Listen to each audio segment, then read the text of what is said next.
আজ ২৫ মার্চ ১৯৭১ সালের সেই ভয়াল রাতে শুধু ঢাকাতেই ১০,০০০-এর বেশি বাঙালিকে হত্যা করে হানাদার বাহিনী।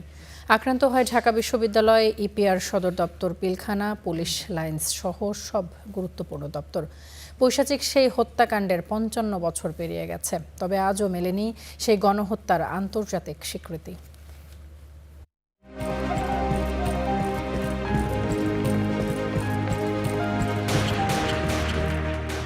একাত্তরের অগ্নিঝরা মার্চ, একদিকে উদ্বেগ উৎকণ্ঠা, অন্যদিকে মানুষের মনে স্বাধীনতার মন্ত্র। ছাত্র জনতার একটি অংশ প্রস্তুতি নিচ্ছিল সশস্ত্র সংগ্রামের, আর বাঙালি নিধনের নীল নকশা চূড়ান্ত করেছিল পাকিস্তানি সামরিক জান্তা।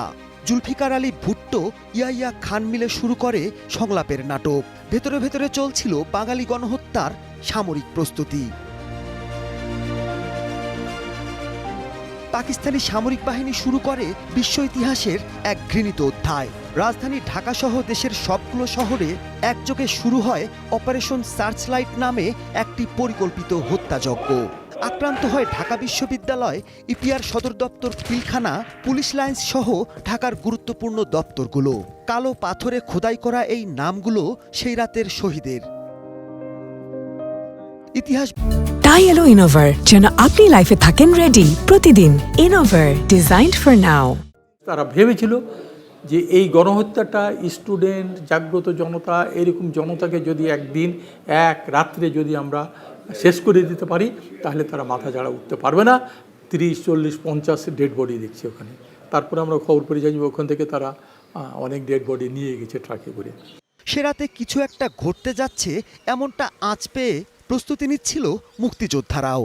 তখন আমরা ঠিক করলাম যুদ্ধ একটা হবে, এবং আমাদের ছিল যুদ্ধে যাওয়ার সেই সময়কার শ্রেষ্ঠ সময়। যুদ্ধ শুরু হয়ে গেল, যেখানে শেখ মুজিবুর রহমানের শেষ, উনি পাকিস্তানে চলে গেলেন প্লেনে করে, আর সেখানেই জিয়াউর রহমানের শুরু। উনি একটা ঘোষণার মাধ্যমে, ছোট্ট একটা ঘোষণার মাধ্যমে উনি পদার্পণ করলেন মাঠে। সে রাতের এমন পৈশাচিক হত্যাকাণ্ডের ৫৫ বছর পেরিয়ে গেছে, তবে আজও মেলেনি গণহত্যার আন্তর্জাতিক স্বীকৃতি।